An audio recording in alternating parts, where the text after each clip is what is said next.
আসসালামু আলাইকুম। Hello lovely ভিউজার্স, দেশ ও দেশের বাইরে সবাইকে ওয়েলকাম টু আত্মীয় কুকিং স্টুডিও। কেমন আছেন সবাই? হোপফুলি সবাই ভালো আছে।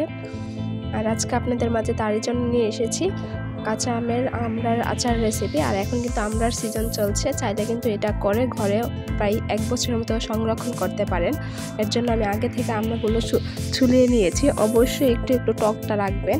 আর ছুলিয়ে খুব ভালোভাবে টিস্যু পেপার দিয়ে পানিটা সরিয়ে নিয়েছি। আর এখন আমি ঠিক যেভাবে কেটে নিচ্ছি আপনারাও ঠিক সেভাবেই কেটে নেবেন। আপনারা চাইলে এই জায়গায় বটিও ইউজ করতে পারেন, যেটা দিয়ে কমফোর্টেবল।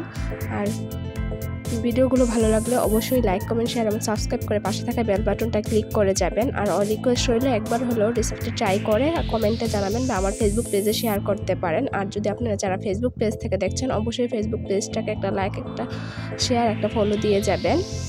আর দেখতেই পাচ্ছেন আমি কিন্তু আপনাদের দুইভাবেই কেটে দেখিয়ে দিচ্ছি। আমি এই জায়গায় হাফ কেজি আমরা ইউজ করেছি। আর আমরাগুলো সবগুলোই কিন্তু নিয়েছি, কিন্তু এগুলো বিচিগুলো নেই।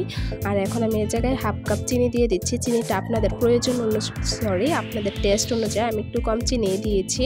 চিনিটা দিয়ে সব কিছু ভালোভাবে মিশিয়ে নিচ্ছি। আর এখন বন্যার যেই পরিস্থিতি, কি বলবো, সবচেয়ে বড় কষ্ট হচ্ছে বাচ্চাদের। আর এমনও অবস্থা হচ্ছে বাবা মার লাশ দিয়ে দিচ্ছে বন্যার মধ্যে, কিন্তু জানাজার উপায় নেই, দাফন করার উপায় নেই। খুবই খারাপ লাগছে এগুলো দেখে। আল্লাহ জানে এগুলো কবে শেষ হবে, একমাত্র আল্লাহর সহায়তাই আমাদের। তো আর এখন টিএসসিতে গত 100 বছরও এমন টিএসসি দেখা যায়নি। এখন টিএসসিতে ত্রাণের ঢল পড়ে গেছে। এভাবে সবাই পাশে থাকলে দেখবেন বন্যা আর বন্যার থেকে তো আমরা যে কোনোভাবেই রক্ষা হবো, আল্লাহর যদি একটু ইশারা হয়। তো এখন আমি এটা যে আচারের যে মশলা আছে সেটা বানিয়ে নিচ্ছি। এই জায়গায় আমি আধা চামচের মতো, দেখতেই পাচ্ছেন মেজারমেন্ট কাপের আধা কাপ দিয়ে নিয়েছি পাঁচফোড়ন, আধা কাপ আস্ত ধনিয়া আর আধা কাপ জিরা। এটা কিন্তু খুবই কম উপকরণে তৈরি হয়ে যায় আর খুবই মজার হয়ে থাকে। আর স্বাদ অনুযায়ী আমি 2টা দিয়ে দিচ্ছি শুকনা মরিচ। আপনারা এটা টেস্ট অনুযায়ী দিবেন, যারা ঝাল কম খাবেন কম। আমার 2টা দেওয়ার পরেও কিন্তু মারাত্মক ঝাল হয়েছে, আমার মরিচগুলো খুবই ঝাল।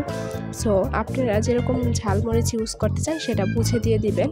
আর যদি এর থেকে পরিমাণ বেশি করতে চান তাহলে সব কিছু বাড়িয়ে দিবেন। আর বয়সের যদি কোনো ধরনের ভুল ত্রুটি পান বা ভিডিওতে তাহলে ক্ষমার দৃষ্টিতে দেখবেন।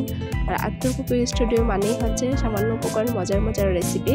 আর এটা কিন্তু আমি চিনি দিয়ে প্রায় 1.5 ঘন্টা যাবত এটা আমি স্থির রেখে দিয়েছি, যার কারণে চিনির থেকে পানিটা বের হয়ে এসেছে। আমি এই জায়গায় কোনো ধরনের তেল ইউজ করব না, এই চিনির পানি দিয়ে এটা গলে যাবে। এই পর্যায়ে চুলার আঁচটা মিডিয়াম টু লোই থাকবে। আর আপনারা কী রেসিপি চান কমেন্টে জানাবেন, ইনশাল্লাহ আমি দেওয়ার ট্রাই করব। আর আস্তে আস্তে কিন্তু আমরা কালারগুলো ফ্যাকাশে হয়ে যাবে। আজকে আমি কোনো ধরনের কিছু ইউজ করব না, এই জায়গায় তেল বা আদার্স কোনো মশলা। এখন আমি দিয়ে দিচ্ছি লবণ, সাদা লবণ। এই জায়গায় আমি হাফ চামচ ইউজ করছি, যেহেতু আমি তারপরে আরও টেস্টটা বাড়ার জন্য বিট লবণ দিয়ে দিচ্ছি। আপনারা চাইলে এটা সম্পূর্ণ কাঁচা লবণ দিয়েও করতে পারবেন, কিন্তু বিট লবণটা দেওয়ার কারণে এটা আরও বেশি টেস্ট হয়ে থাকে। আমি টোটাল লবণ দিয়েছি 1 চামচ, বিট লবণ হাফ চামচ আর ওই লবণ হাফ চামচ। আর কালারের সৌন্দর্যের কারণে এই জায়গায় আমি হলুদ দিয়ে দিচ্ছি হাফ চামচ আর মরিচের গুঁড়ো দিয়ে দিচ্ছি হাফ চামচ। আর আমি এগুলো যা দিয়েছি ডিসক্রিপশন বক্সে লিখে দিয়েছি, আপনারা সেটা থেকেও দেখে তৈরি করে ফেলতে পারেন। আর আমার চ্যানেলে কিন্তু অনেক ধরনের আচারের ভিডিও আছে, তো আচারের ভিডিও লিখে তারপরে সার্চ দিলেই হবে। যেমন কাঁচা আমের ঝুড়ি আছে, এখন তার এই সিজন না, তার জন্য আপনাদের এখন আমি আমড়ার আচারটাই দিয়ে দেখিয়ে দিচ্ছি। আর এখন কিন্তু মশলা ফুলটা আমি দিয়ে দিচ্ছি। এই জায়গায় কিন্তু আমি কোনো ধরনের সিরকা ইউজ করব না। এটা আপনি সিরকা ছাড়াই অনায়াসে কন্টেনারে, কাচের কন্টেনারে, এয়ারপোর্ট কন্টেনারে আপনারা চাইলে দীর্ঘ 1 বছর সংরক্ষণ, 5-6 মাস এই অনায়াসেই সংরক্ষণ করতে পারবেন, কোনো রকম রোদের ঝামেলা বা সিরকা দেওয়ার ঝামেলা ছাড়াই। তো দেখতেই পাচ্ছেন কালারটা কত সুন্দর আসছে, যেরকম দেখতে আছে এবং খেতেও খুবই টেস্ট হয়েছে। আমাদের বাসায় সবাই বলেছে।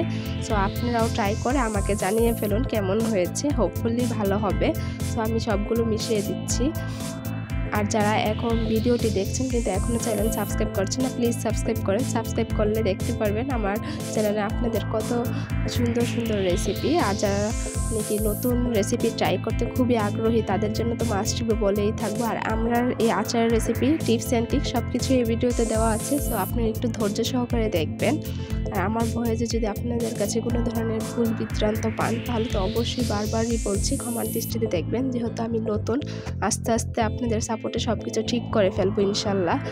আর এখন দেখতেই পাচ্ছেন কত সুন্দর হয়েছে।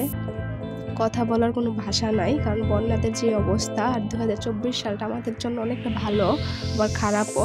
যেমন দেখেন এই সালে আমরা স্বাধীনতা পেয়েছি জুলাইয়ে, এই সালের আগস্টে আবার বন্যার যে অবস্থা। সো কোনো ব্যাপার না, যেহেতু এত বছর পর স্বাধীনতা হয়েছে, এটাও আমরা তো বন্যা থেকে আমরা রুখে দাঁড়াতে পারবো ইনশাল্লাহ, আল্লাহ সহায়তা হলে। আমার কিন্তু এটা হয়ে এসেছে, দেখতেই পাচ্ছেন। সম্পূর্ণ ভিডিও দেখার জন্য ধন্যবাদ। আসসালামু আলাইকুম। আল্লাহ।